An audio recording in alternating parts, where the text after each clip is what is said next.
Fala galerinha, tudo bem? Terça-feira, dia de aula, e hoje eu trouxe um tema muito importante para a gente discutir. Ele tem muito cara de Enem, mas ele é absolutamente atual na sociedade aí contemporânea, né? Que é sobre o envelhecimento da população brasileira e os seus desafios. Eu já li algumas redações de alunos que escreveram sobre o envelhecimento da população e trouxeram esses desafios como se eles fossem um problema, né? Como se envelhecer fosse um grande problema e esses desafios eles só surgem porque a população está envelhecendo. E evidentemente que desafios, né, não são necessariamente problemas, e sim eles vão necessitar e demandar da sociedade a busca por uma solução, né? Nós somos uma sociedade que se adapta aos diferentes contextos e às diferentes realidades, e a gente precisa de se adaptar a mais uma mudança, né, que é perceptível, já é perceptível no Brasil, mas que tem aí uma crescente. Então eu vou trazer alguns dados bem rápidos hoje para a gente pensar um pouquinho sobre esse envelhecimento da população e os seus desafios, mas não entendam desafios como problemas que são causados porque as pessoas estão envelhecendo. Pelo contrário, a gente está passando por novas dinâmicas sociais e pensar sobre o envelhecimento não apenas numa perspectiva de saúde, mas também o modo como a gente vê os velhos, né, na nossa sociedade é algo muito importante. Bom, antes de mais nada, só para a gente contextualizar um pouquinho, né?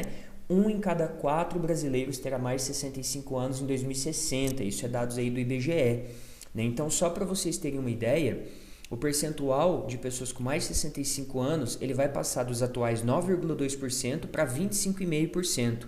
Então, 1 em cada 4 brasileiros será idoso, certo? E aí a gente tem um dado em que a gente pode perceber, eu não vou me ater a esse gráfico, ele está lá no site do G1, lembrando que as referências eu vou deixar no finalzinho do vídeo aqui na descrição, mas o que a gente consegue perceber aqui de 2010 até essa projeção para 2060 é que o índice de população aí de 0 a 14 anos ele está diminuindo e a população com mais de 65 anos está aumentando, né? Então esses extremos da pirâmide aí, eles estão sofrendo uma significativa alteração e está diminuindo também se a gente for olhar o índice de pessoas de 15 a 64 anos, né? Então a gente tem aí por volta de 69% e a expectativa é que em 2060 esse grupo ocupe 59% da população. Então a gente tem quase 10% aí de diferença. E o que isso significa, portanto, né? Então isso significa que a gente vai ter um aumento na população de idosos e vamos ter uma redução na população mais jovem, na população mais nova. E aí eu vou deixar algumas perguntas, muito mais para vocês pensarem sobre elas do que para a gente encontrar as respostas. O que é envelhecer, né? Acho que para muitas pessoas envelhecer é algo assustador, tanto que parece que a gente está sendo elogiado quando alguém diz para a gente que a gente não parece ter a idade que realmente temos. Já pararam para refletir? O quão interessante é isso? Nossa, você tem 30, mas tem cara de 28. Ah, obrigado, né? Então a gente vive numa sociedade em que envelhecer é muito mais pejorativo ou estereotipado, né, do que entendido como um processo natural, né? Se todos nós tivermos sorte, todos nós vamos envelhecer. E a gente vê muitas vezes a sociedade buscando de todas as formas lutar contra um processo que é natural. Seja porque eu vou buscar tinta para pintar os meus cabelos brancos, ou porque eu vou fazer um tratamento estético para não ter ruga, para aparentar ter uma idade menor, e aí isso pode, né, isso vai sendo levado a outros lugares, embora a gente possa trazer muitas discussões aqui sobre essa temática, por isso que o objetivo não é esgotar o assunto, mas quando a gente pensa, por exemplo, no envelhecimento do homem e o envelhecimento da mulher, né? Então a gente vive numa sociedade que cobra mais essa tentativa de frear a passagem do tempo no gênero feminino, né? As mulheres mais velhas elas são vistas de forma diferente. Esses dias a primeira-dama dos Estados Unidos foi criticada, por exemplo, porque ela estava usando um tipo de meia específico, um vestido mais curtinho, e disseram que ela não tinha idade para usar aquela roupa, né? Então, as mulheres são muito mais cobradas a mudarem o modo como elas se vestem, como elas se comportam, enquanto o Silvio Santos, com 90 anos, usa aqueles pijamas super escandalosos, tá tudo bem, ele é um vô excêntrico e pode, né? Então, é curioso a gente pensar sobre essa diferença também em relação ao gênero. Como melhorar a nossa relação com os idosos, né?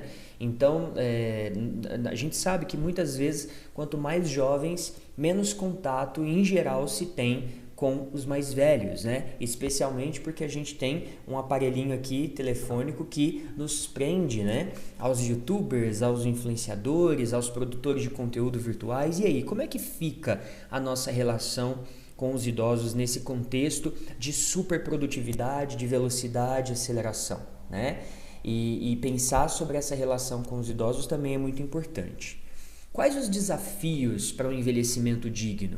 Né? É de ordem financeira? Sim, claro, tem uma questão que envolve dinheiro aí, tem uma questão que envolve como é que foi o tipo de vida que se teve enquanto jovem, porque se você tem um estilo de vida desregrado, digamos assim, você tem chance de envelhecer mal, né? Então, um envelhecimento digno, ele envolve ter recursos para você sustentar suas necessidades financeiras, e ele envolve também como você viveu. E numa sociedade muito imediatista, numa sociedade muito pautada pelos prazeres imediatos e atuais, né, pouco se olha para o médio e o longo prazo. Então, isso é um contexto da nossa sociedade, né, não só brasileira, mas principalmente de agir pensando nos prazeres atuais. Então, é por isso que, por exemplo, uma temática super interessante quando a gente fala de Enem, que é a medicina preventiva, acaba não sendo uma realidade do Brasil, né? Porque a medicina preventiva não é você ir ao médico quando você está doente, não, é você ir sem ter doença alguma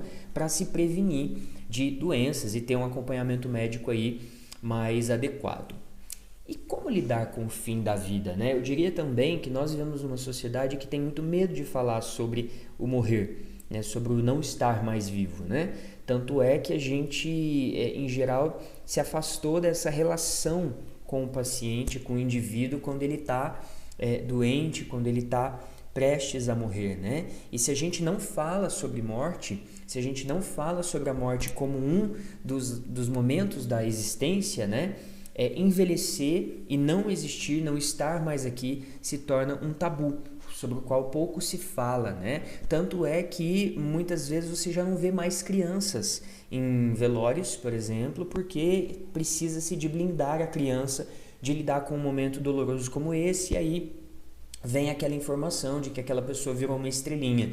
Será que a gente está lidando com o fim da vida de uma forma saudável, de uma forma transparente? Enfim, ficam perguntas aí para vocês pensarem sobre esses aspectos. E eu vou dar algumas sugestões aqui falando sobre o envelhecimento. Tem um podcast que eu gosto muito que se chama Mamilos, ele está no Spotify, e um dos episódios recentes, acho que de semana passada, é justamente sobre como envelhecer bem. E é um bate-papo muito bacana sobre as imagens e as experiências que a gente vê, né, ou que a gente não conhece ou não imagina que alguém tenha, com pessoas mais velhas. Então é muito interessante porque as apresentadoras, elas leem alguns relatos, né? Seja de uma mulher mais velha que perdeu o marido e que o marido perdeu o emprego e ela precisou de se reinventar e se descobrir, né, a partir dos 50 anos, até uma filha e neta que tem que cuidar dos pais idosos e da avó. Então ela teve que assumir muitas responsabilidades de cuidadora cedo. Então são alguns relatos muito interessantes e é uma reflexão muito bacana que tem a contribuir para repertórios, né, numa temática como essa.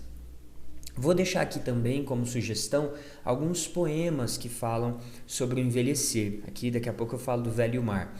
Mas esses poemas, Retrato, da Cecília Meirelles, Pior Velhice, da Flor Bela Espanca, Páscoa, da Adélia Prado, Como se Morre de Velhice, são poemas interessantes porque eles trazem um retrato e uma ideia da velhice numa perspectiva dolorosa mesmo, né? Então, Como se Morre de Velhice é um texto que fala sobre a indiferença.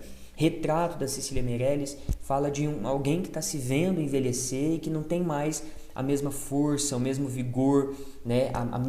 As mesmas capacidades que se tinha quando eram mais novos, né? E isso é fato, o envelhecimento ele vai trazer uma série de mudanças na nossa relação com o nosso corpo e com as pessoas que estão ao nosso entorno, né? E aí eu deixo mais uma pergunta: a dificuldade de a gente aceitar que pessoas próximas de nós estão envelhecendo, né? E isso vai trazer mudanças no modo como elas se relacionam com os outros, com elas mesmas e com a gente, né?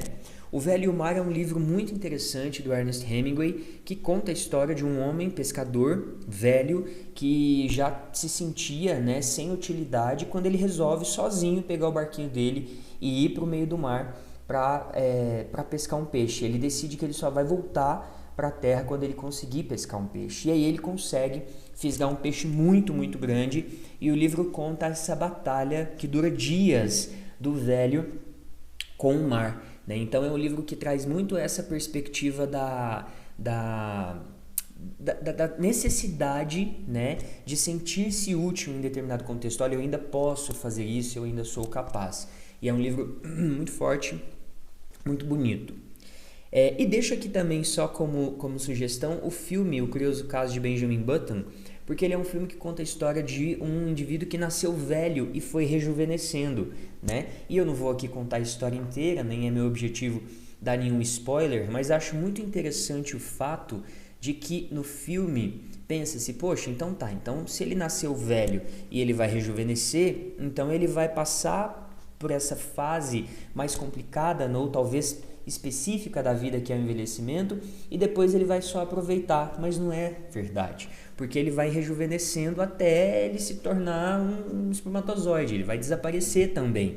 Então, embora ele tenha feito o caminho, né, reverso, existem também picos e vales, existem vantagens e desvantagens em vivenciar aquele momento da vida, né? Existem vantagens e desvantagens em ser criança, adolescente, adulto e velho, né? A grande questão é como é que a nossa sociedade lida com esses processos e os vivencia. Então fica a sugestão, a leitura dos poemas, o filme O Curioso Caso de Benjamin Button, e aqui eu estou trazendo só algumas ideias como possíveis repertórios para um tema como esse. E aí, como eu disse, hoje seria um papo reto, bem mais objetivo. Se a gente fosse falar sobre, né, o envelhecimento da população e os desafios que advêm desse processo, a gente pode justamente começar contextualizando esse movimento, que é um movimento de inversão da pirâmide etária na população brasileira, né, segundo dados do IBGE, e esse movimento de inversão da pirâmide etária ele vai trazer alguns desafios. E aí talvez a gente poderia dividir esses desafios em dois grandes desafios. Existe um desafio de ordem estrutural. Nossos espaços urbanos eles não são pensados para uma população velha, né? E existem desafios de ordem social, sociocultural, que é justamente o preconceito e a resistência ao envelhecer, o medo de envelhecer.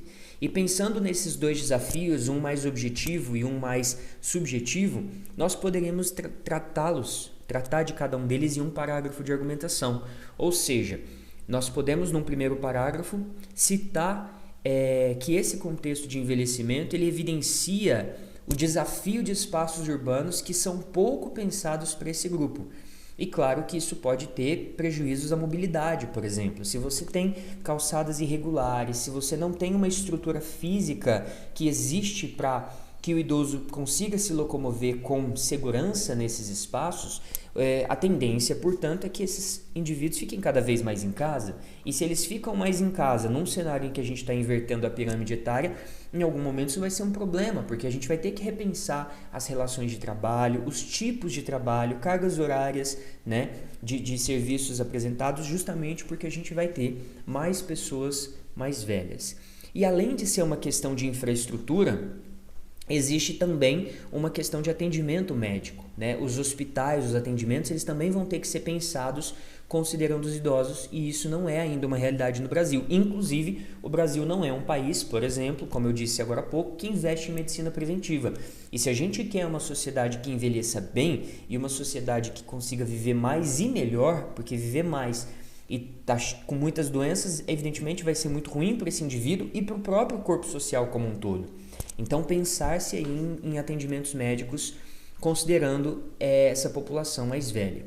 E depois, no outro parágrafo, a gente poderia repensar, então, o modo como a sociedade, em geral, vê os mais velhos, porque isso também é um desafio. Qual é a grande questão que a gente vivencia nesse contexto, né? A ideia de produtividade, junto aos padrões físicos, devem ser revistos. Envelhecer deve ser visto com naturalidade e não com receio e tentativas constantes, bem entre aspas, de frear o tempo, como se isso fosse possível, não é?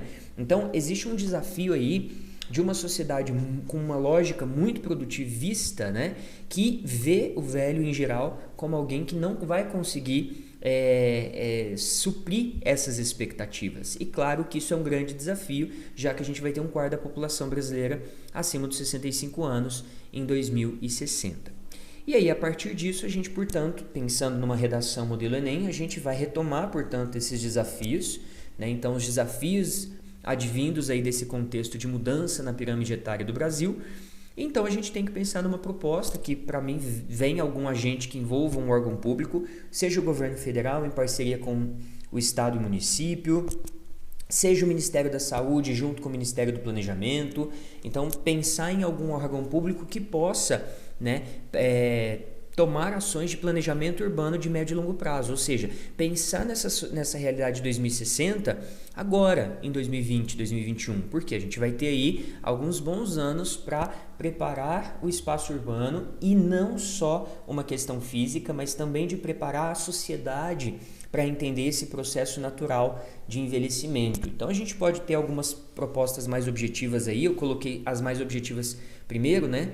Meios de transporte acessíveis, calçadas regulares, mais postos de atendimento com especialidade em geriatria, mas também questões subjetivas como campanhas que evidenciem e que coloquem os mais velhos como protagonistas, né? Para que se reconstrua a ideia de que envelhecer é sempre um problema, de que se entenda que o envelhecimento é um processo natural e só agindo em coletividade é que se vai ter uma sociedade que vai envelhecer bem. Às vezes a gente usa o Japão como exemplo, né?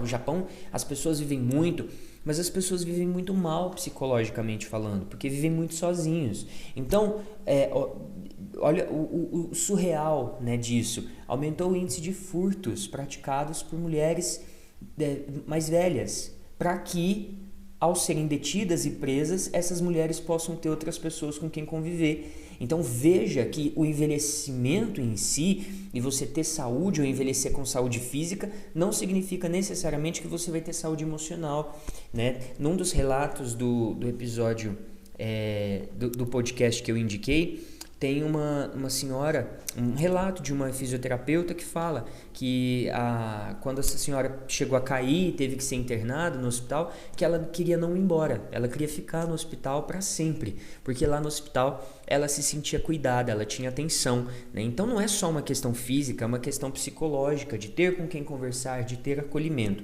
Isso tudo depende também de uma mudança no modo como a nossa sociedade vê e lida com esse processo natural. E aí sim a gente vai ter como efeito um país preparado para esse contexto, né?